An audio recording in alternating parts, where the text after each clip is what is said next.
Alors, la parole est à la députée de Crémazie.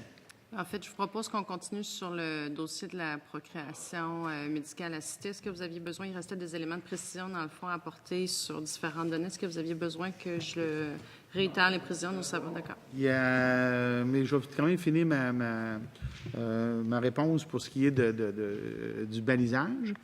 Alors donc, là où j'en étais à conclure que dans la réflexion qu'on allait faire, on allait obligatoirement inclure les recommandations du commissaire à la santé au bien-être de par les éléments qui sont contenus dans la recommandation.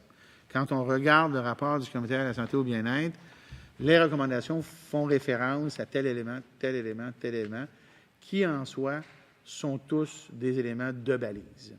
Et en soi aussi, le commissaire à la santé au bien-être a fait un excellent travail, parce que lorsqu'il parle des éléments, à mon sens, à moi, il s'est vraiment adressé aux problématiques sous-jacentes. Alors, je prenais l'exemple de l'âge, on peut en prendre d'autres.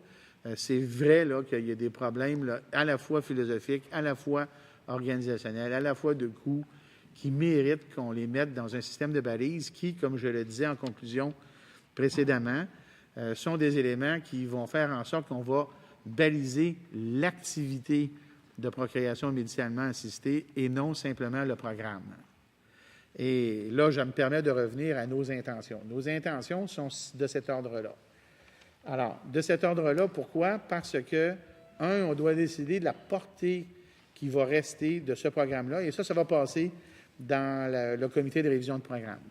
Jusqu'où on va aller, c'est le comité de révision de programme qui va débattre et on va conclure et on aura à présenter les faits qui sont là. Et évidemment, les faits et les recommandations que je présenterai au comité de révision de programme seront calqués sur le rapport du commissaire à la santé au bien-être, à l'exception de sa prémisse initiale qui, elle, appartient au gouvernement, qui est jusqu'où on va là. Est-ce que c'est vrai qu'on doit faire... Et est-ce qu'on doit avoir une attitude, c'est déjà là, on ne peut pas reculer.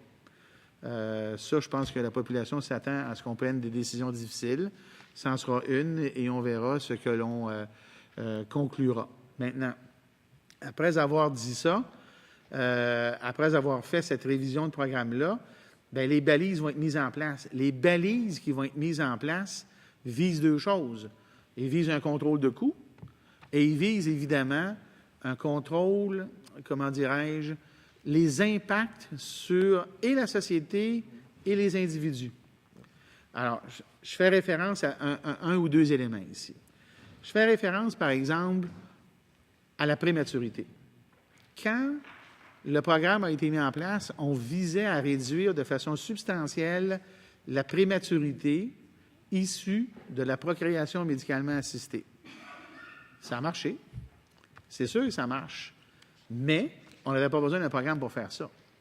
On aurait eu exactement le même objectif, et mieux même, si, comme gouvernement, à l'époque, on avait décidé de réglementer le nombre d'implants à partir de tel âge. On aurait pu arriver et dire c'est interdit par la loi de faire plus que deux implantations, une implantation de 2 embryons, par exemple. On aurait pu dire voici, législativement, on interdit l'implantation de plus d'un embryon.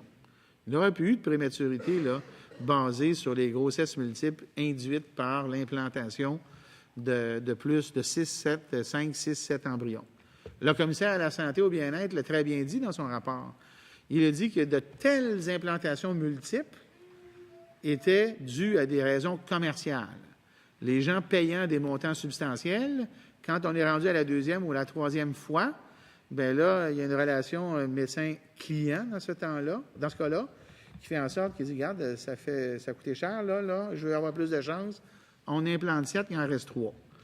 Bon, ça a causé des problèmes que l'on a connus. Maintenant, l'effet induit de ça, qui était les grossesses multiples et la prématurité, bien, ça induisait sur le système de santé des coûts qui étaient très, très, très importants, qui n'ont pas été réduits. Parce que si on a contrôlé le nombre d'implants d'un bord, bien, on a augmenté le volume de l'autre bord, ce qui fait que les proportions étant ce qu'elles sont, bien, le nombre total, et c'est clairement démontré dans le rapport, bien, au bout de la ligne, on se retrouve avec autant, sinon plus, de prématurité qu'avant. Et la prématurité, j'insiste là-dessus, c'est une balise, on oublie ça parce qu'on ne prend que l'angle du bonheur d'avoir un enfant quand ça va bien. Oui, mais il y a le malheur d'avoir un enfant quand ça va mal. Et ça, bien, la prématurité, c'est pas évident pour l'enfant. La grossesse à un mauvais âge, c'est pas évident pour la mère. Et la grossesse multiple pour la mère, c'est pas évident non plus. En médecine, une grossesse multiple, peu importe l'âge, à 23 ans, là, on appelle ça une grossesse à risque élevé. Une grossesse à risque élevé, ça dit ce que ça dit en français, là. Il y a un risque. Il y a un risque pour l'enfant, il y a un risque pour la mère. Et il y a des risques sérieux, là. Il y a des gens qui ont des conséquences dramatiques dans une grossesse à risque élevé et un système de santé, par définition, n'est pas là, par définition, pour faire prendre des risques à la mère et à l'enfant. On est là pour gérer les risques en toutes circonstances. Alors ça veut dire qu'au bout de la ligne, il doit y avoir des balises. Et quand on regarde les effets sur le système, plus les effets sur l'enfant et la mère qui sont toujours occultés, sauf dans le rapport du commissaire à la santé au bien-être, bien, on voit que là, il y a des impacts qui sont significatifs. Alors, il y a toutes sortes de statistiques qu'on doit prendre en considération. Par exemple, le taux de césarienne et la durée de séjour.